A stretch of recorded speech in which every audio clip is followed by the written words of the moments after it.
left. And what physicians can often do with their elderly clients to see if they've lost too much muscle is they put them in a chair without arms and they have them stand without pushing off. And if they can do that, then they know that they haven't lost muscle to the point where it's going to affect their normal daily activities, and they'll have better balance if they have leg muscle left. So as we age, we've got to try to keep our legs together. And if you're born with chicken legs like I am, then you really have to think even more about it because there's less to work with or to start with. But another thing that I ran across was that they looked at women between the ages of 75 and 85, and they found that when they gave them a 10-pound weight to lift, now think of a bag of potatoes. You've got your little bag that's 5 pounds, and you have the big bag that's 10 pounds. Do you know that 65% of women in that study were not able to lift 10 pounds? So again, to be at age 75, not able to do like some normal daily activities like that, that's kind of tragic. So let's keep our muscles in good shape. This is Dr. James Levine that did the fidgeting studies, and look what he's standing on in his workplace. Can you see? Treadmill. It's a little treadmill that runs maybe half a mile an hour, and so he's constantly moving. And look how thin that guy is. I don't think he can afford to lose anymore. But I have a little funny story about this slide. When I was going to go out and give a seminar to another company, they previewed the slides and they said, we don't want that slide in your presentation because we don't want people asking for treadmills at their desk. So I thought, oh, okay, really? I don't think we're going to ask for that, but standing desk maybe. He definitely has the opposite. If you can even get 3 times a week in of some kind of formal exercise, that will promote at least some influence on your resting metabolic rate. So now we're going to talk about one hormone in particular. There's 2 hormones that come to mind when I'm thinking about energy, metabolism, or body fat. One is this one, cortisol, and the other I would say is thyroid, which we'll touch on briefly in a little bit. So you probably all felt the alarm reaction. The big fight or flight response. You can see all the physiological stuff that goes on when we're afraid and we need to fight something off quickly. Our body's mobilizing energy stores to give us the ability to do that. We have more acute vision. Breathing rates increase, so we have more oxygen to the muscle and all these things.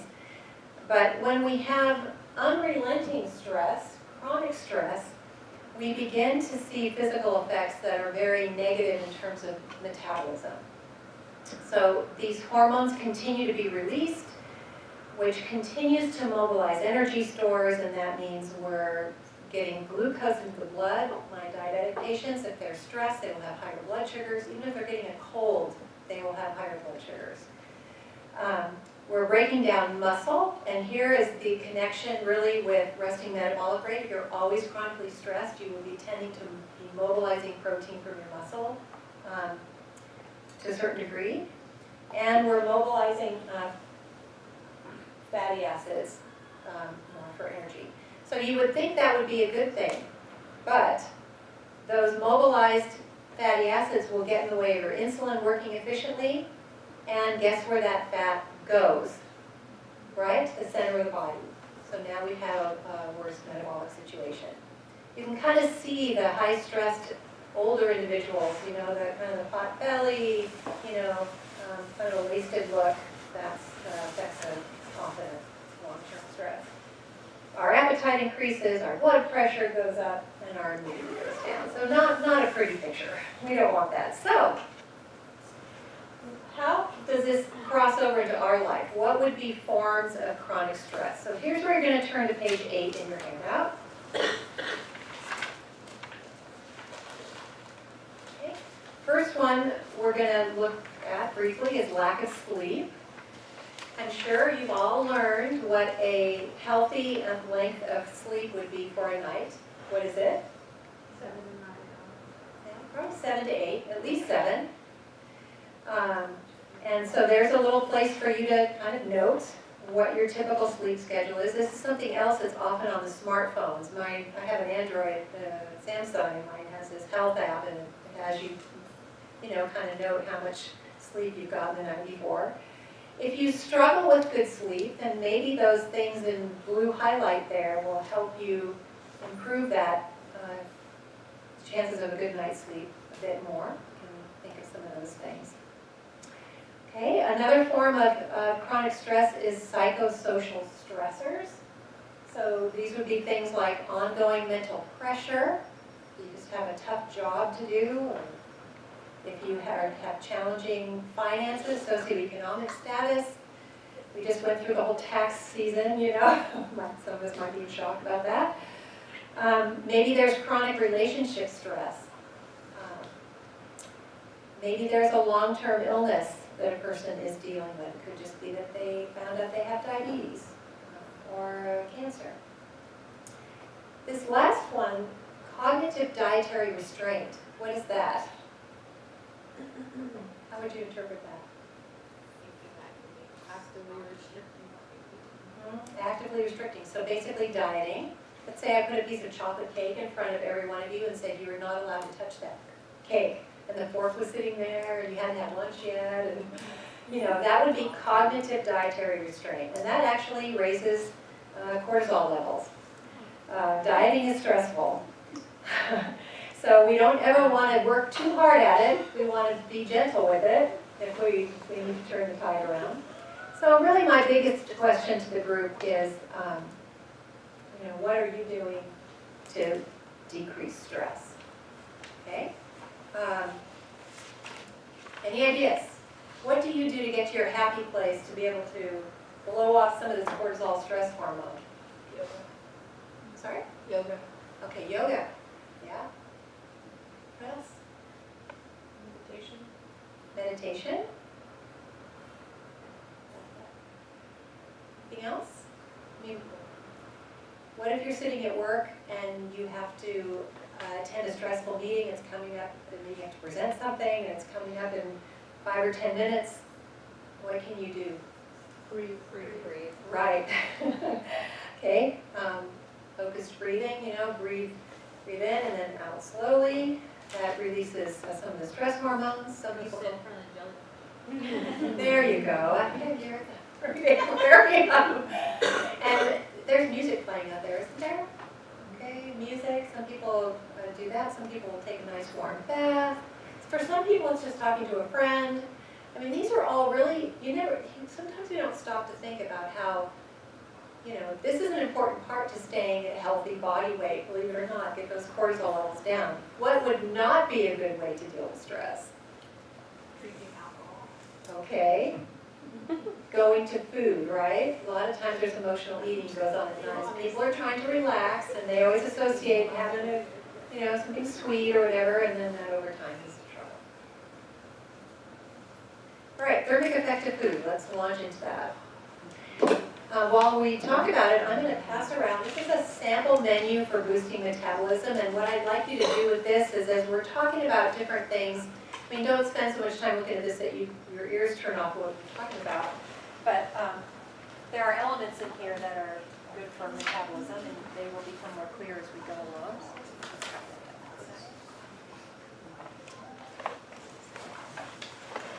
Uh-oh.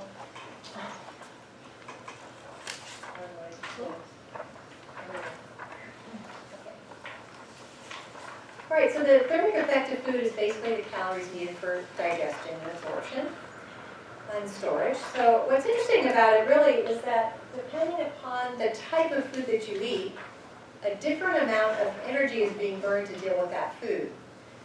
So carbohydrate burns about 10% of its own energy value.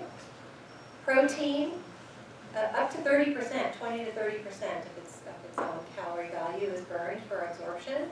And fat is only about 3% at the most. Fat slips right in without much energy burn. Okay, so when you see a chart like this, and you look at page 9, there's a little question there about what is heavier in your diet. Are you high in carbohydrate, high in protein, high in fat? Is it fairly well balanced? What comes to mind about things that you've heard out there about the best way to eat? There's a lot of confusion. What do we go with? Do we go with, higher carb, low fat diet? Do we go with a high protein diet? Do we do the keto diet, right? You've heard all these things. So anybody have a comment about that? Avoid processed food. Definitely. Regardless of whatever Yes. the macros is, it doesn't matter. People Okay. confuse the fattened food with the cause of weight gain, Mhm. whereas it's good for you. Yeah. You know, if fat doesn't take much energy to absorb, and it's the most calorie-dense nutrient, 9 calories per gram, compared to 4 calories per gram of protein and carb, it would just seem that the keto diet, which is very high fat, although it kills the appetite off pretty well, and is puts a lot of boundaries on people's eating, I'm not so sure that would be a good way to control weight for years on end. Doesn't it put your body under stress? Like, Well, I wouldn't teach it to a person that's got a very high risk of dying of heart disease, because when you put fat into the circulation, it actually coats the red blood cells and causes them to stick together, and the whole circulation can slow down for 6 to 12 hours after eating a high-fat meal. So you want to be really careful. So anyway, I just wanted to throw that out there. Whatever plan somebody goes on, they all can cause somebody to lose weight if the calorie total is reasonable, right?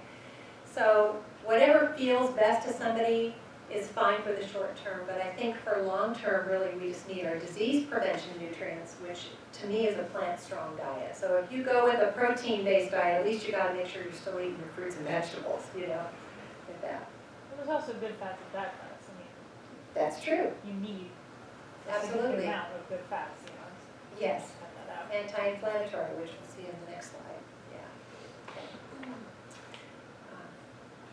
Okay, so now one other thing that affects the thermic effect of food is the timing of a person's meal. If your body never knows when it's going to get fed, it's going to tend to lower the thermic effect of food. So you don't want to, like, one day go 8 hours between meals and the next day be eating every 2 hours. It'll be a little too confusing to this metabolic picture. So beware of skipping meals and consider the need for snacks. Okay? One of the trends these days is called intermittent fasting. Have you heard of that? yes. Okay, maybe some of you are practicing it. There's a lot of benefit to going a certain length of time without eating. Usually during the night when your body is resting and recovering is a good time to do that. There's, on the short end, it's an 8-hour time span. On the long end, I've had people come in that said they're fasting for 16 hours. They fit all their food into an 8-hour, which I think is a little hard to do. 12 is probably good. The benefits of clearing yourself from food is we see insulin levels going down. We see an increase in sensitivity to the insulin, so it helps to improve blood sugars, and we see a little bit more higher levels of growth hormones, so there's more of a tendency to build muscle and decrease fat when you give your body time to clear from food. But that doesn't mean you have to skip breakfast every day. I'd rather see somebody stop eating at 8 o'clock at night and then have breakfast the next morning, you know, at 8 o'clock. Do you have an opinion on men versus women in intermittent fasting? I've read that it's not actually a good thing for women hormonally to fast. I haven't read up on that, so I think the value would still be there to a certain level, so I can't really speak to that. Yeah. Well, I'll look it up now, that's a good question. Okay, so thyroid support. When you go to your physical, you're going to get these labs often done where they check your thyroid stimulating hormone, TSH. You'll come up with a T4, which is your inactive thyroid hormone, and then a T3 level, which is your active thyroid hormone.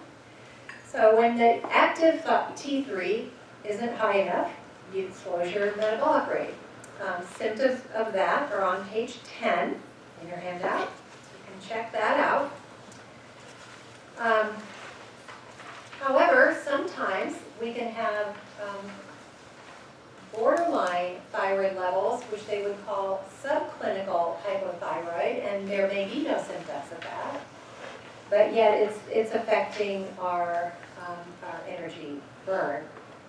So I think it's important to take a look at the dietary influences. So here's where we're going to kind of cross into this handout, this sample menu. Some of the nutrients that support thyroid, iodine is one. Okay, that you see here is a key to producing T4 and T3.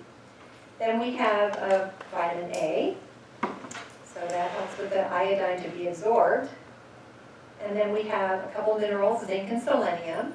That helps to activate the thyroid hormone. Vitamin D, if vitamin D levels are low in the body, it affects the ability of the thyroid to work on each of the cells, because it has to be in the right level for all the cells. So vitamin D is very critical, and I'm glad the doctors are now screening people for vitamin D. And then finally, we want to be anti-inflammatory with our diet, because one of the most common forms of thyroid issue is called Hashimoto's thyroiditis, which is an inflammation of the thyroid gland. And so to eat an anti-inflammatory diet is very helpful. All right, so on page 10, you see some of the foods that support these things. And when you look at your sample menu, what do you see so far that highlights some of the points that I've made already for you? Can you identify a few? Okay, there's frequent meals, kind of a regular pattern there. Some I haven't talked about yet, some of the elements, but do you see, for example, if vitamin A is an important thing for thyroid, I have marinara sauce on the pasta, so there's anything dark red, dark green is a good source of vitamin A. You've got something in that afternoon snack that provides selenium. Can you see it? Yeah, they were. The Brazil nut. I was looking now. Oh, did you not get? 3 of us did. So I was taking online. Oh, I'm sorry, I have more here. Ah, okay, got it. Thanks. Can we get it after? Oh, never mind. Hold on here. Anything else? Okay, good. Thank you. Thank you. Okay, so that's just a few examples from that menu. There'll be a few more. Finish here. Let's keep rolling. Okay, now with breakfast, we pretty much hit on that. So I think breakfast is important. One of the places that we have information about the importance of breakfast in terms of weight, maintenance of weight that's been lost, is something called the Weight Control Registry. Has anybody ever heard of the Weight Control Registry? This is a national registry of people that have lost at least 30 pounds and kept it off for a certain defined time period. And so they looked at the people who were in that registry that had actually lost 70 pounds and kept it off for 6 years. And they found that when they looked, this was over 2,300 people, and when they looked at their habits, one of the habits that became very clear was that the vast majority of them were eating breakfast. In fact, only 4% of the people that had been able to keep the weight off for 6 years were not eating breakfast. So that's where it crosses over into the seminar. I think breakfast is important. To me, if you eat within a couple hours of getting up, I think that breaks the fast. You know, sometimes people's coffee becomes their breakfast because they'll put a lot of stuff in their coffee, right? So at least that's something. Eat frequently and regularly. And don't over-restrict, like I mentioned before. That's if you look at your resting metabolic needs and you're chronically eating below that.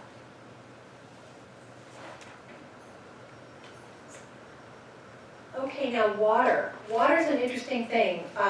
Your body is 60% water. So when you get a little low in your hydration status, you will see higher cortisol levels in the body. 8 cups a day is what's generally recommended to process 1,500 to 2,000 calories through the body. But everybody needs a little bit differing amounts of fluid. I would say just keep an eye on the color of your urine. If it's pale yellow or clear, you're in a good place. It should never be looking like apple cider. You're falling behind. Yes? Does reverse osmosis filtered water quench your thirst? I've been hearing that like you have to drink spring water to actually get the minerals, to actually really be hydrated. Because I have a reverse osmosis filter, so then other people were telling me, oh no, you have to drink spring water. So I'm going, okay, well, that's in plastic. Do I, like, you know, I'd You rather know what, just drink the it filtered would water. be my belief that the majority of your minerals are coming from the whole foods that you're eating, more so than worrying about the water. Because your body will gladly accept any water that you give it, you know, because it's so dependent on it for your body structures and its work. So I would just say make sure that you have reasonable quality water, potable water, and that's probably the most important thing. Have you seen in Whole Foods the choice between the filtration systems they have? You can either get reverse osmosis filtered or I think it's called like deionized. And it says if you're really doing a fast, go with the deionized. I don't understand the difference between those two. Do you know anything about that? Not a whole lot about that. Anybody? Anybody answer a question? Throw it out to the group. Sorry. Okay. All right. One last thing about fluid. Do you know that within 10 minutes of drinking, one study in Germany was they were giving people about a pint of water, about 2 cups of water, and within 10 minutes of drinking that water, their metabolic rate had increased a little bit because it's, you know, has to deal with the temperature of the water. So besides the fact that dehydration raises cortisol levels, it's a good metabolic help to keep drinking. So you see water throughout this menu that I gave you. Good. How much does the water and the food you eat contribute to your overall water? 'Cause you're We eating get a about lot of food. 25% of our fluid that we need through the foods. At least 25%. So, calcium. There's been a lot of studies about cellular calcium levels related to the level of cortisol in human fat cells. And we know that when calcium is going through the intestinal tract, it helps block some of the absorption of fat. So it's thought that to have ongoing sources of calcium in your diet, it might be have some good metabolic effects. So in your handout, I do provide you with a lot of information about calcium there towards the back, page 12 and 13, and 13 and 14. So the target for anyone under the age of 50 is 1,000 milligrams a day, which usually would require about 3 cups of milk or the equivalent calcium provided by that. You don't have to enjoy or be able to take dairy, like those milkshakes wouldn't work well for you, but the plant milks are often fortified at even above the level of dairy milk. Yes? So I was looking at this earlier and had to call my wife because we're always looking to get, you know, good fats and lots of protein and calcium into our kids. And it says here the whole milk plain yogurt has significantly less calcium than the non-fat plain yogurt, which also has more protein. So it didn't seem right to me. How are they getting these numbers? Well, this came from the government website.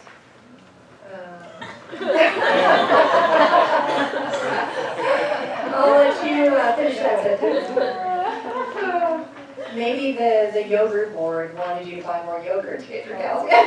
Well, I mean, we give them plain whole yogurt, but so they're receiving less calcium. I'm looking at.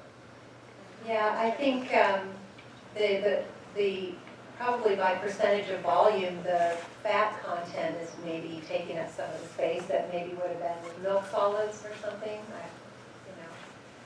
Lower fat milks, you know, just speaking to the protein, they tend to have a little bit higher protein, a gram or two, because again, it's just a composition volume of that. Okay, so that makes sense. So then Yeah. I'm still lost. I think it's not Greek yogurt, maybe Greek yogurt with. Less calories, less calcium, the whole Anyway, page 14, if you aren't able to take dairy, there's plenty of calcium in foods that are not dairy. There's especially fortified cereals out there, like Total cereal has a lot of calcium in it, so just in and of itself. All right, so just check and see if you're getting enough calcium. Again, on our sample menu, you see yogurt, you see vanilla soy milk down at the bottom, and perhaps some people may need a calcium supplement. Do you think that supplements are, I mean, I've heard that they're not considered equal to getting, There's been no proof that taking a multivitamin makes anybody healthier unless they have a food allergy or something that's cutting out a whole food group, and then they might need some supplementation. There's some concern about women and heart disease risk, especially when they're older, that this didn't apply to men in the studies, but just the women. If they were taking calcium supplements, they were seeing more calcification of plaque. So when I'm teaching cardiac rehab, if I have a woman that asks me that question, I ask her to weigh her risk of demise from a hip fracture compared to a heart attack. And you sometimes just have to make a choice.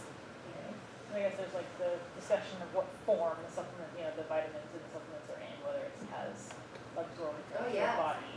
Definitely. So it's just all these things that are fortified with vitamins, I mean, are those, you're considering those? Yeah, like calcium carbonate requires an acidic environment. Calcium citrate doesn't. So we give our gastric bypass patients calcium citrate because they have a smaller stomach and stomach acid. All right. Just a few more points and we'll be done. I know we're at the hour. So I would just really encourage everybody to pay very close attention to their appetite signals. If you do get cravings, pay attention to those. Like if you're craving sugar all the time, you may have low serotonin levels in your brain. And the good news is that if you have a whole food carbohydrate, it takes care of that because that will also raise serotonin levels. So you don't have to always go to sugar. You could go to, Triscuits or something, a couple of those. If you feel best on protein, protein raises dopamine in the brain and makes you generally more alert, and a better problem solver, so go with that for your snack choice. Think about how you haven't filled out your diet for the day and do purposeful snacking. If you haven't had any fruit yet, for example, go to that for your snack. Or if you haven't had any source of calcium, grab a yogurt. Just be mindful about how your diet comes together and what your body is needing. So to wrap it up, be vigilant of your metabolic situation. Okay? Make sure you know how to enjoy your life, blow off those stress hormones. Get yourself a good night's sleep. It does matter. Long-term health, improved by that. Don't just sit around and play cards when you're 75, 80. Keep hitting those trails. My wonderful mother-in-law, she's 81, and she still goes to aqua aerobics and Zumba. So it's like, yes, you go, And then nourish yourself at regular intervals with really good food. And I think you'll find that you're stacking the cards in your favor as you go along the way. All right, so I'm happy to hang out here for a little bit longer if anybody wants to have more discussion. I encourage you to fill out that evaluation form, and I wish you all the best of health. Thank you.